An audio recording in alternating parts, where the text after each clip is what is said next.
तो पिछले क्लास में हम लोगों ने स्फेरिकल सरफेस पर रिफ्रैक्शन की डिस्कशन की थी और ये फॉर्मूला निकल कर आया था जिससे हम किसी ऑब्जेक्ट की पोजीशन पता हो तो इमेज की पोजीशन पता कर सकते थे। अब इसके एप्लीकेशन को सीखना है और एप्लीकेशन का पार्ट ही ऐसा होता है जिसमें कि बच्चे ऑप्टिक्स को डिफ़िकल्ट फील करते हैं। तो चलो इसके एप्लीकेशन को समझते हैं जिससे कि हम कंफर्टेबल हो पाए क्वेश्चंस अटेम्प्ट करने में। तो ये क्वेश्चन नंबर 4 है, न्यूटन फिज़िक्स का एक्सरसाइज है। और क्वेश्चन क्या है देखो, एक एम्प्टी स्फेरिकल फ्लास्क है। एम्प्टी है मतलब हवा भरी है, उसका डायामीटर 100 सेंटीमीटर है, इसका मतलब रेडियस 50 सेंटीमीटर है। And that spherical flask is placed in water. ठीक, इसका रिफ्रैक्टिव इंडेक्स पानी का ये है। तो अब फ्लास्क पानी में है तो जो फ्लास्क के बाहर का रिफ्रैक्टिव इंडेक्स है वो 4/3 है और फ्लास्क के अंदर क्योंकि एयर है तो उसका रिफ्रैक्टिव इंडेक्स 1 है। अब parallel beam strikes the flask, infinity से रेज आ रही हैं। Where will it appear to come from to an observer within the flask. जो फ्लास्क के अंदर ऑब्जर्वर है उसको ये रेज कहाँ से आती महसूस होंगी? तो जो बाहर है उसको कहाँ से दिख रही हैं? इन्फिनिटी से आती हुई। लेकिन अब सबसे इम्पॉर्टेंट है कि भाई हम डायग्राम सही से बना पाए। तो हमने फ्लास्क का मतलब, स्फेरिकल फ्लास्क का मतलब एक स्फेयर बना लिया, इसके चारों ओर पानी है तो बाहर का रिफ्रैक्टिव इंडेक्स 4/3 और अंदर एयर है तो इसका रिफ्रैक्टिव इंडेक्स 1। अब रेज जो है वो पैरेलल स्ट्राइक होती हैं, मतलब इन्फिनिटी से आ रही हैं। लेकिन ऑब्जर्वर कहाँ है? फ्लास्क के अंदर। तो उसको ये रेज दिखेंगी या उसको रिफ्रैक्टेड रेज दिखेंगी? उसको रिफ्रैक्टेड रेज दिखेंगी।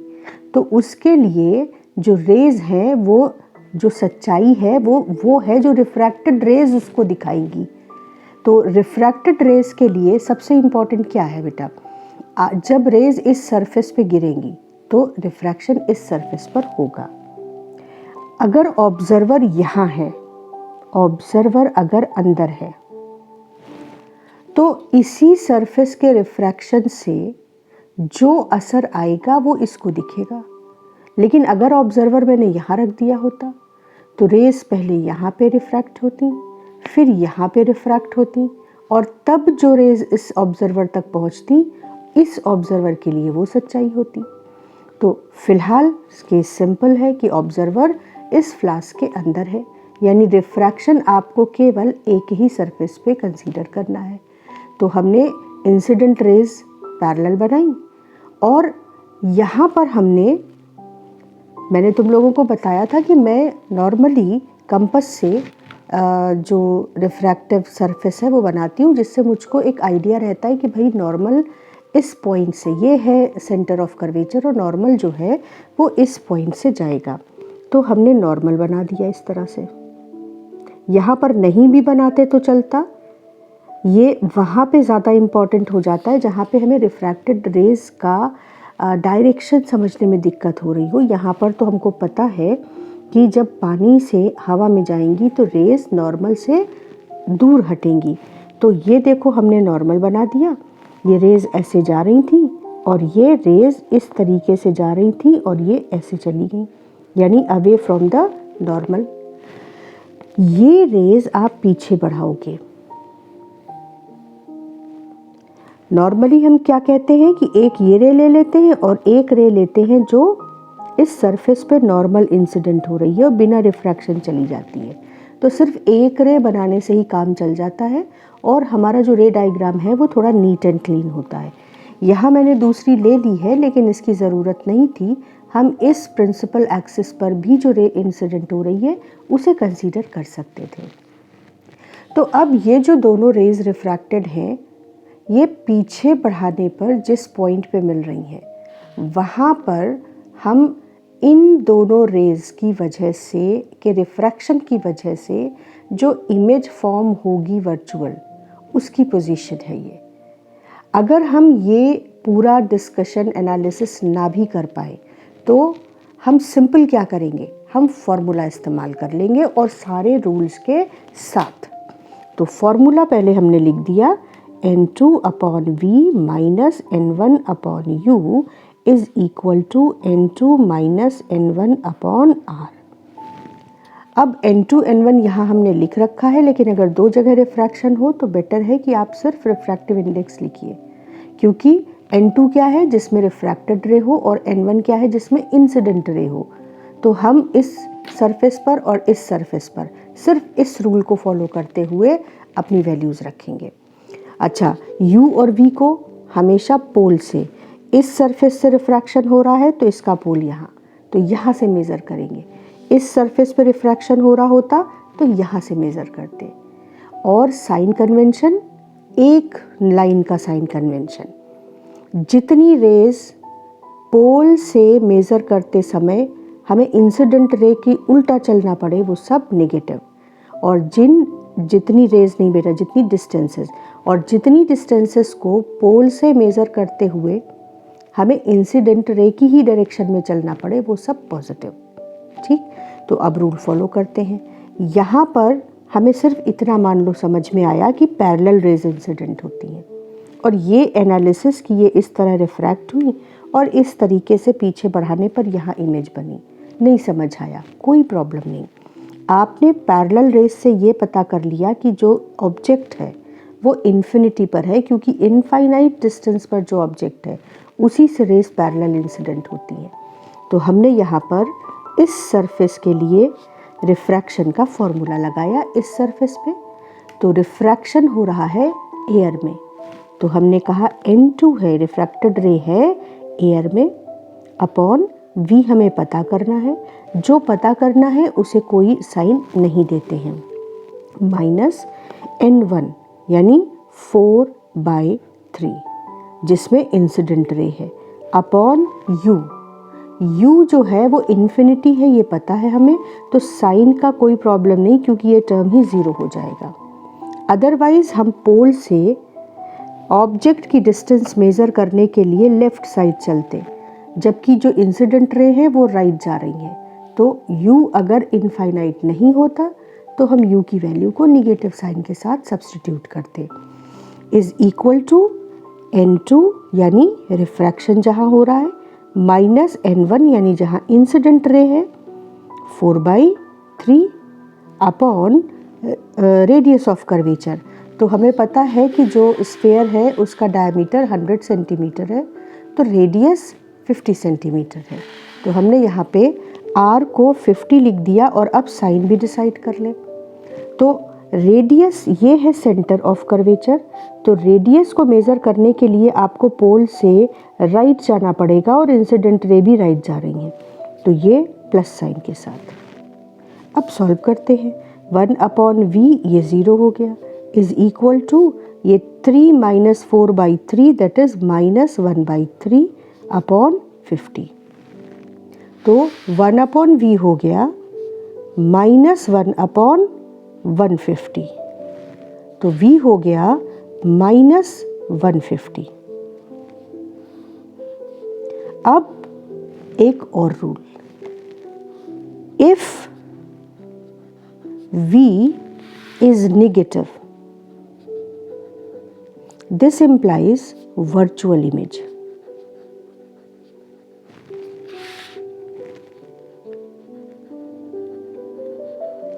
And if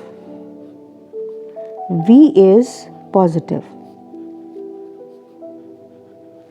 this implies real image.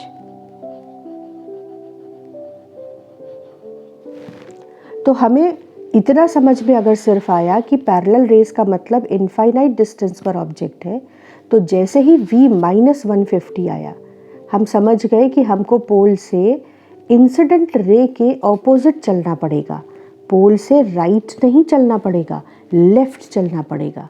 तो पोल से 150 सेंटीमीटर पीछे जाने पर हमको ऑब्जेक्ट की पोजीशन मिल जाएगी। तो अगर आपको आंसर समझना होता तो ये 150 सेंटीमीटर होता और ये इमेज होती, वर्चुअल इमेज। तो अब इसको क्वेश्चन को नोट करने के बाद अपने आप से सॉल्व करो, पूरा डायग्राम बनाओ और खुद को समझाते हुए सारे स्टेप्स लिखो। एक बार पूरा क्वेश्चन ढंग से समझ लो, समझते समय कॉपी मत करो। लेकिन जब हमें स्टेप्स और लॉजिक समझ आ गया तो फिर खुद को समझाते हुए पूरा सॉल्यूशन करो। This is best way to understand the logic and concept behind the problems. इस तरह करने के बाद अगले सवाल में तुम काफ़ी कुछ रेडी हो जाओगे कॉन्सेप्ट को अप्लाई करने के लिए। तो ये हमारा आंसर हो गया, पहला क्वेश्चन हो गया। अब चलते हैं दूसरे सवाल पर। दूसरे सवाल का नेचर हमने चेंज नहीं किया है। यहाँ पर भी एक ग्लास का स्फेयर है, ठीक, जिसकी रेडियस 6 सेंटीमीटर है और ये हवा में रखा है और ऑब्जेक्ट इसके सेंटर पर है और उन्होंने पूछा कि बताओ इमेज कहाँ बनेगी। तो हम कैसे सॉल्व करेंगे? सबसे पहले हम फॉर्मूला लिख देंगे। कोई रे डायग्राम नहीं समझ आ रहा, कोई ज़रूरत नहीं, आप चुपचाप फॉर्मूला लिखो। N2 upon V minus N1 upon U is equal to N2 minus N1 upon R। अब ऑब्जेक्ट अगर यहाँ है तो इससे जो रे चलेगी, अगर हम इस सरफेस पर रिफ्रैक्शन कंसीडर करें तो जो रे इंसिडेंट होगी वो 1.5 वाले रिफ्रैक्टिव इंडेक्स में है और जो रिफ्रैक्शन होगा वो एयर में होगा। तो N2 क्या हो जाएगा? एयर, और N1 क्या हो जाएगा? 1.5। तो 1 अपॉन V जो हमें पता नहीं है माइनस 1.5 जिसमें इंसिडेंट रे होगी अपॉन, अब U इस सरफेस से रिफ्रैक्शन हो रहा है तो आप पोल को यहाँ पर कंसीडर करो। मैंने कहा था कि रेस को नॉर्मली स्टैंडर्ड फॉर्म में कि हम लेफ्ट से इंसिडेंट कराते हैं, नहीं तो इस पर भी रिफ्रैक्शन हम कंसीडर कर सकते हैं और सेम आंसर, सेम लॉजिक। हमने इसको सिलेक्ट किया है तो ये पोल, यहाँ से आप ऑब्जेक्ट की पोजीशन को देखने के लिए आप इमेजिन करो कि रेज अगर ऑब्जेक्ट से चलेंगी तो इस सरफेस पर ऐसे ही तो इंसिडेंट होंगी। तो जब आप ऑब्जेक्ट की पोजीशन को पोल से मेज़र करने चलोगे तो आपको लेफ्ट चलना पड़ेगा इंसिडेंट रे के ऑपोजिट। तो आपके लिए U हो जाएगा -6 इज इक्वल टू N2 मतलब 1 माइनस N1 यानी 1.5 अपॉन, अब रेडियस ऑफ कर्वेचर को मेज़र करने के लिए भी तुम्हें पोल से लेफ्ट चलना पड़ेगा। तो इंसिडेंट रे के ऑपोजिट चलने का मतलब रेडियस ऑफ कर्वेचर भी -6 ही लिखोगे। अब सॉल्व करते हैं इसको। 1 अपॉन V माइनस ये माइनस प्लस हो गया, 1.5 और 6 है तो आप इसे 15 अपॉन 60 लिख सकते हैं इज इक्वल टू ये 1 माइनस 1.5 अपॉन 6 और ये माइनस साइन यहाँ पर -0.5 यहाँ पर -6, तो सिंप्लीफाई होकर ये आया 1 अपॉन V प्लस ये 1 अपॉन 4 इज इक्वल टू, और ये हो जाएगा 1 अपॉन 12। तो अब 1 upon V is equal to 1 upon 12 minus 1 upon 4, LCM लेंगे और 1 माइनस 3, तो ये हो गया 1 upon V is equal to -2/12। तो V is equal to -6 centimetre. जैसे ही -6 सेंटीमीटर आया इसका मतलब वर्चुअल इमेज।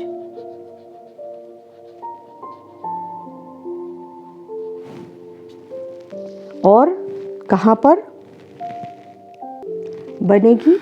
अब अगर हमको पता है कि -6 सेंटीमीटर, तो V की डिस्टेंस हम कहाँ से मेज़र करेंगे? पोल से। और माइनस आने का मतलब आपको इंसिडेंट रे के ऑपोजिट चलना पड़ेगा, तो पोल से लेफ्ट चलना पड़ेगा। तो 6 सेंटीमीटर का मतलब जहाँ ऑब्जेक्ट था वर्चुअल इमेज वहीं पर बनेगी। तो ये हो गया हमारा दूसरा क्वेश्चन जिसमें हमने सिंगल सरफेस पर रिफ्रैक्शन कंसीडर किया।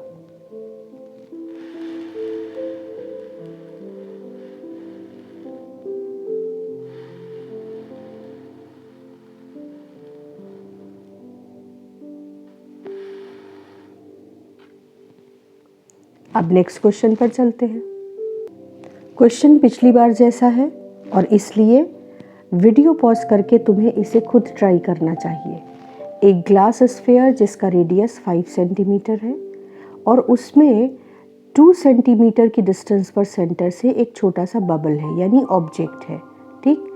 And it is viewed along the diameter of the sphere, मतलब ये डायमीटर के अलोंग आइज या तो इधर है या इधर है, ठीक। लेकिन आगे कहते हैं कि it is viewed along the diameter of the sphere from the side on which it lies, यानी सी के लेफ्ट में अगर ये है तो ये लेफ्ट से ही देखा जा रहा है, ठीक। Find position of the image, कुछ नहीं करना है, सिंगल सरफेस से रिफ्रैक्शन का फॉर्मूला लगाकर रूल फॉलो करते हुए वैल्यू सब्स्टिट्यूट कर दो, अपने आप वी आ जाएगा। तो वीडियो पॉज करो और खुद से इस क्वेश्चन को ट्राई करो।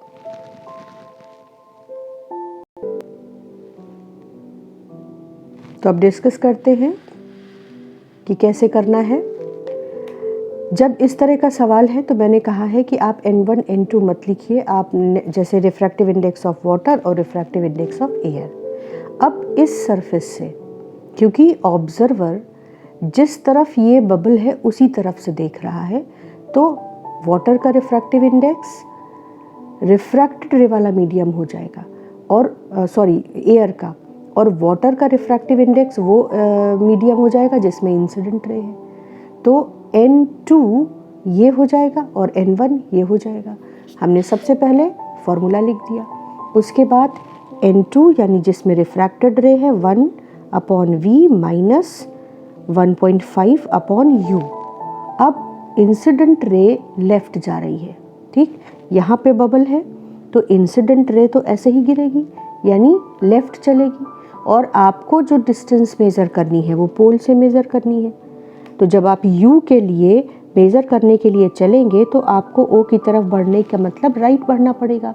तो आप, ये रेडियस 5 सेंटीमीटर है, ऑब्जेक्ट सेंटर से 2 सेंटीमीटर पर है, तो ऑब्जेक्ट की डिस्टेंस यहाँ पर बेटर दिखेगा, रेडियस 5 सेंटीमीटर है, सेंटर से 2 सेंटीमीटर पर ये बबल है, तो पोल से ये 3 सेंटीमीटर पे होगा, तो हमारे लिए U 3 सेंटीमीटर होगा। और क्योंकि हम इंसिडेंट रे के ऑपोजिट चलेंगे तो -3 सेंटीमीटर लिखेंगे। फिर N2 यानी 1 माइनस 1.5 अपॉन, अब R के लिए भी देखो, हमें पोल से रेडियस मेज़र करने के लिए पोल से सेंटर तक चलना पड़ेगा, तो पोल से सेंटर तो हम राइट जाएंगे, जबकि इंसिडेंट रे लेफ्ट जा रही है, तो रेडियस भी -5 लिखनी पड़ेगी। तो अब 1/V और ये हो गया माइनस माइनस प्लस और 0.5। यहाँ पर तुम देखो तो -0.5 अपॉन -5 सिंप्लीफाई किया तो ये 0.1 ये इधर आया, तो आपको -0.4 मिला 1/V, तो V हो जाएगा 1/0.4 यानी 10/4, मतलब -2.5 सेंटीमीटर। तो अगर हम रे डायग्राम को इमेजिन करना भी चाहें तो हम सेंटर से नॉर्मल बना देंगे, इंसिडेंट रे इस तरीके से इंसिडेंट हुई और अवे फ्रॉम द नॉर्मल चली गई क्योंकि डेंसर से रेयर जा रहा है, और उसके बाद हमने इसको पीछे बढ़ाया क्योंकि दूसरी रे तो हमारी हमेशा वो रहेगी जो प्रिंसिपल एक्सिस के अलॉन्ग गई और बिना रिफ्रैक्शन निकल गई। तो रिफ्रैक्टेड रे को पीछे बढ़ाएंगे, जहाँ पर ये इस रे को मिलेगी वो पोजीशन, ये पोजीशन हो जाएगी इमेज की, और ये हमारा V हो जाएगा। अब हम देखें कि हमारा V निगेटिव आ रहा था -2.5, तो हमारा आंसर सही है क्योंकि पोल से इमेज की पोजीशन को मेज़र करने के लिए हमें राइट जाना पड़ेगा, जबकि इंसिडेंट रे लेफ्ट जा रही है, तो V को माइनस ही आना चाहिए था। तो ये आपका सॉल्यूशन हो गया इस क्वेश्चन का। अपने आंसर को मैच करो और देखो कि आंसर सही था या नहीं। अब जब हमने 2-3 क्वेश्चन सिंगल सरफेस पे रिफ्रैक्शन के कर लिए, तो अब हम आगे बढ़ते हैं और डिफ़िकल्टी लेवल को थोड़ा सा आगे बढ़ाते हैं। ऑब्जेक्ट से रे इंसिडेंट होती है और क्वेश्चन कह रहा है कि ये एक ग्लास का स्फीयर है, 1.5 इसका रिफ्रैक्टिव इंडेक्स है, ये हवा में रखा है इसलिए एयर का रिफ्रैक्टिव इंडेक्स सराउंडिंग का 1 है और तुमको बताना है पोजीशन ऑफ फाइनल इमेज। और देखो तुमको दिया क्या क्या है, तुमको दिया है ऑब्जेक्ट की पोजीशन इस सरफेस से 30 सेंटीमीटर पे, तुमको दिया है इस स्फीयर का रेडियस ऑफ कर्वेचर 10 सेंटीमीटर। तो हम कैसे शुरू करेंगे? शुरुआत हमेशा इस फॉर्मूले से। और अब यहाँ देखो, फाइनल इमेज का मतलब है कि पहले हम इस सरफेस पे रिफ्रैक्शन कंसीडर करें और देखें कि एक्चुअली इमेज बन कहाँ रही है। तो N2 की जगह आप लिखोगे रिफ्रैक्टेड रे। ऑब्वियसली जब रे यहाँ से चलेगी, ऑब्जेक्ट 30 सेंटीमीटर पे है, रे यहाँ से चलेगी तो रिफ्रैक्ट होगी, रिफ्रैक्ट होकर रे बेंड होगी टुवर्ड्स द नॉर्मल। ठीक, ये नॉर्मल है सेंटर ऑफ कर्वेचर से। तो रिफ्रैक्टेड रे 1.5 मीडियम में है तो हमने N2 की जगह लिखा 1.5, V हमको पता करना है, N1 की जगह लिखा हमने 1 और U देखो इंसिडेंट रे के opposite -30 is equal to 1.5 - 1 upon radius of curvature. Pole से मेज़र करना है, हम यहाँ पर मेंशन करेंगे कि रिफ्रैक्शन थ्रू फर्स्ट सरफेस।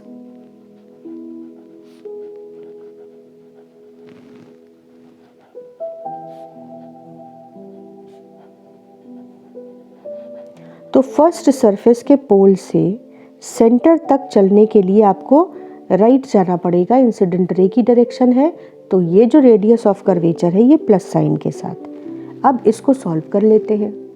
तो पहले सरफेस पे रिफ्रैक्शन का फॉर्मूला लगाया और उसके बाद जब आपने सिंप्लीफाई किया तो आपका V आया 90 सेंटीमीटर। कैलकुलेशन क्रॉस चेक करो, अब ये सिर्फ मैथमेटिक्स बची। ये पॉइंट जहाँ पर हमें साइन के साथ वैल्यूज़ रखनी थी वो हम समझ चुके हैं। अब V 90 सेंटीमीटर आया है तो अब हमको वापस डायग्राम पे जाना पड़ेगा क्योंकि यहाँ हमें जानना ज़रूरी है कि ये कहाँ है। तो हम वापस डायग्राम पर गए और हमें पता है कि पहले सरफेस से अगर रिफ्रैक्शन हुआ है तो इसके पोल से आपको 90 सेंटीमीटर लेना है।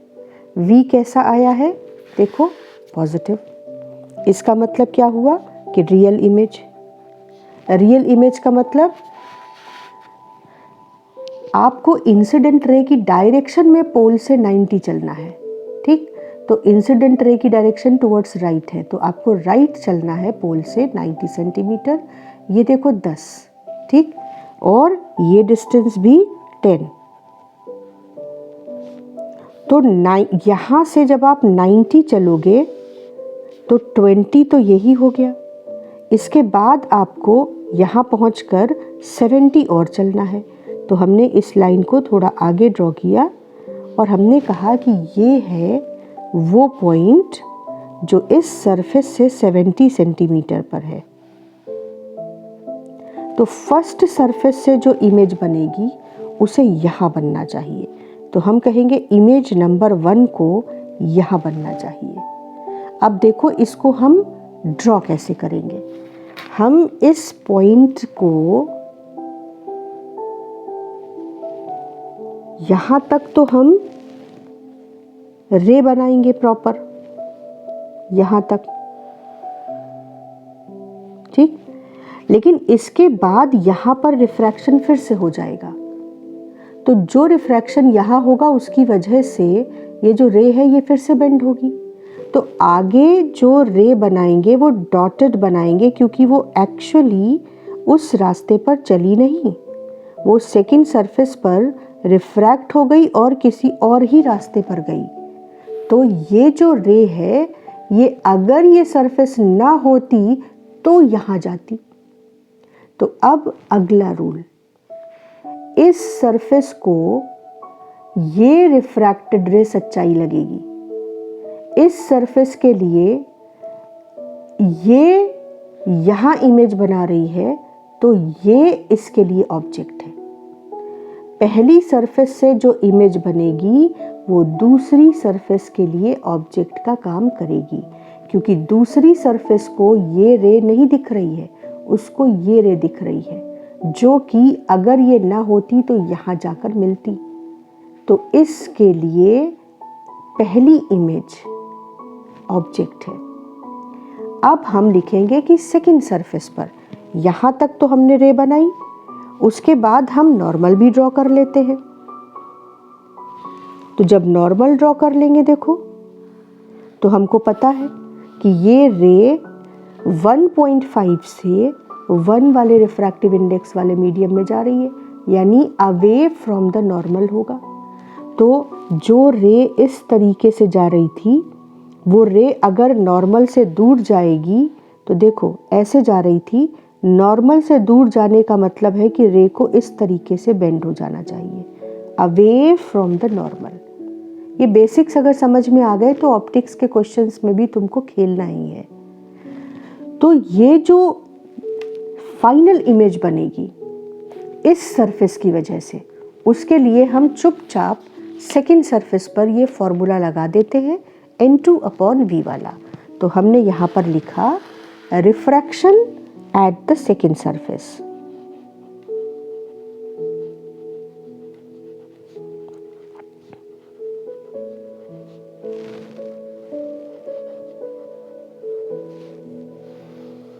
ठीक, और चुपचाप फॉर्मूला लिख दिया N2/V minus N1/U is equal to N2 minus N1/R। Rule क्या है? N2 वो मीडियम है जिसमें रिफ्रैक्टेड रे हो और N1 वो मीडियम है जिसमें इंसिडेंट रे हो। अब चुपचाप यहाँ पर सेकेंड सरफेस पर फोकस करो। इंसिडेंट रे 1.5 में है और रिफ्रैक्ट होने के बाद जो रे जाएगी वो 1 में होगी। तो अब हमारे लिए N2 हो गया 1 और N1 हो गया 1.5। तो हमने वैल्यूज़ रखी। N2 का मतलब air upon V minus N1 का मतलब 1.5, U की बात हुई। तो इस सरफेस के लिए ये है ऑब्जेक्ट, यानी इंसिडेंट रे जा रही है राइट, और आप इस सरफेस से ऑब्जेक्ट की डिस्टेंस निकालने के लिए इसके पोल से राइट ही जाएंगे मेज़र करने के लिए। तो ये वैल्यू यानी 70 सेंटीमीटर प्लस साइन के साथ सब्स्टिट्यूट होगी। इसके बाद N2 मतलब air minus glass upon radius of curvature. अब इस सरफेस के लिए ये है सेंटर, तो पोल से आपको लेफ्ट जाना पड़ेगा सेंटर तक रेडियस मेज़र करने के लिए।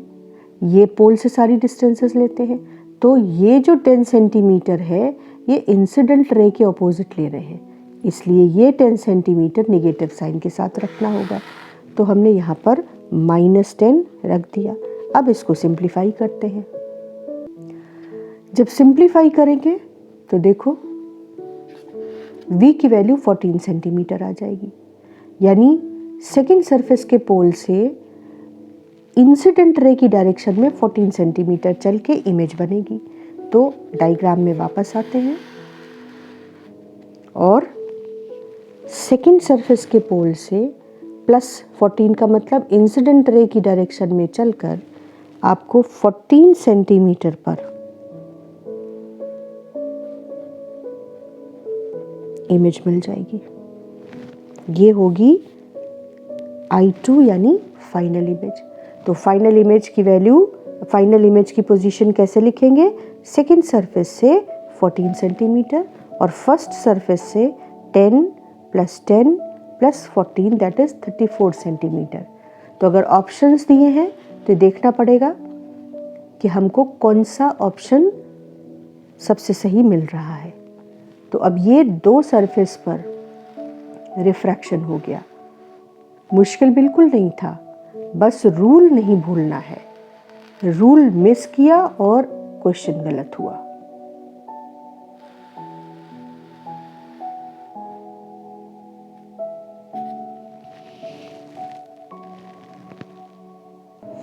तो अब क्लास के लास्ट में हम एक सिंपल सा क्वेश्चन करते हैं जो ISC 2012 में पूछा गया है, और हम लोग इस एप्लीकेशन पर कई क्वेश्चंस कर चुके हैं जो बोर्ड में आए हैं।